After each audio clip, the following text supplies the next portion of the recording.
Hey, welcome to Photoshop Fridays. So every Friday I'm going to start adding a new Photoshop tutorial or video on different techniques.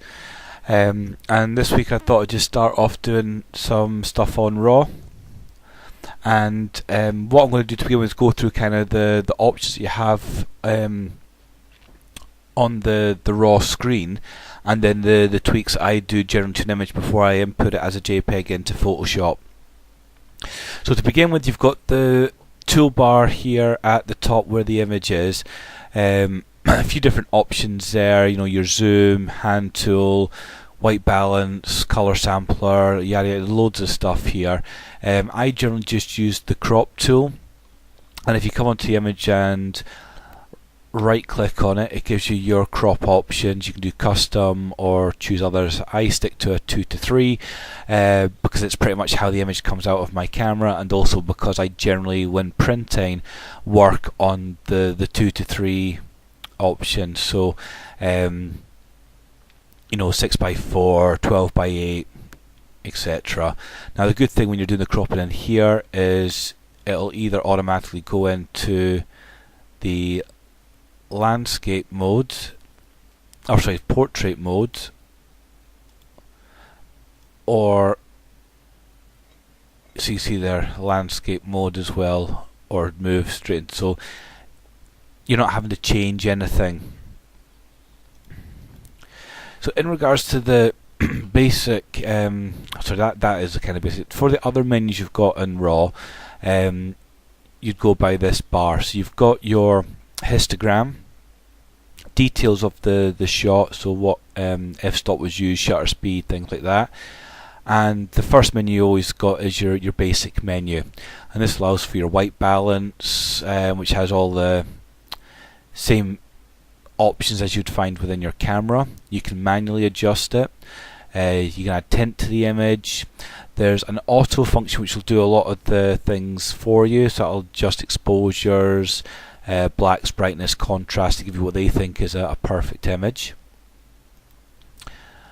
If you don't like it, you can go back to default and you can do it yourself. Then you've got exposure, recovery, fill light, blacks, brightness, contrast, clarity, vibrance, and saturation. So these are kind of all the standard things that you would want just to tweak the image and just kind of make it a little bit better.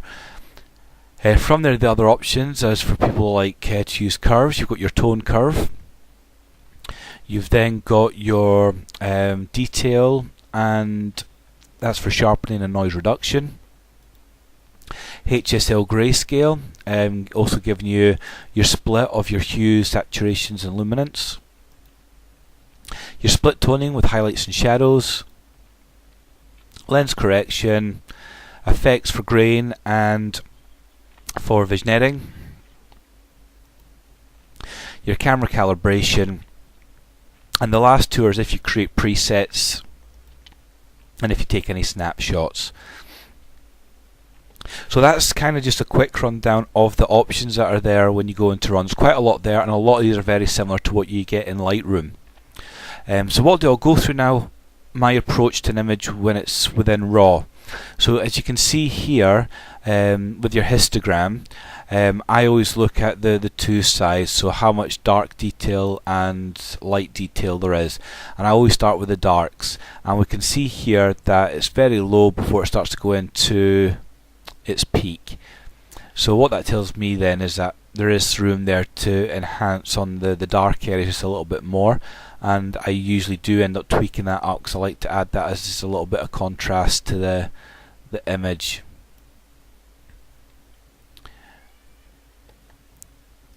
And then you can always check your preview as well to see if you're happy with what's being done. So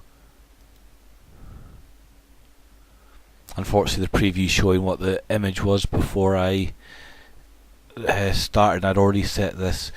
Now the other section then that I would do is for the light side.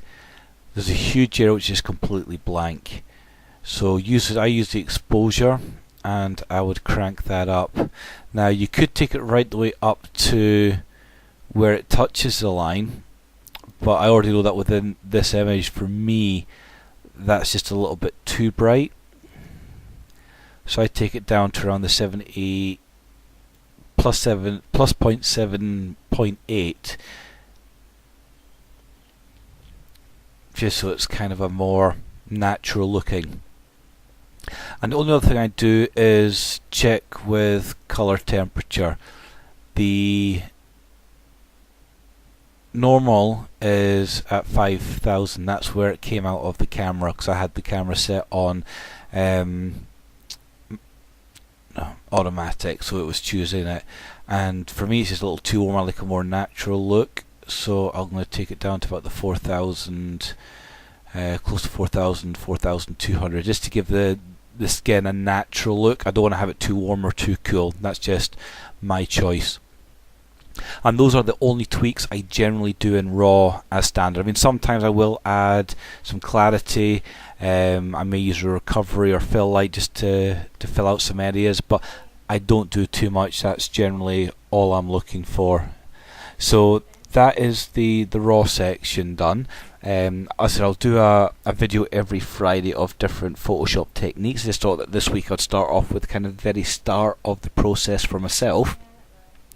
If you've got any questions or anything, then leave them in the comments box, or if there's something within Photoshop you'd like to see how I choose to do it, then just leave a comment in the YouTube or on my Twitter or on the Facebook page, and I'll see what I can do to do a video for that, and hopefully you learn a few things, maybe stuff that you already know, but to see a different approach sometimes is always a good thing.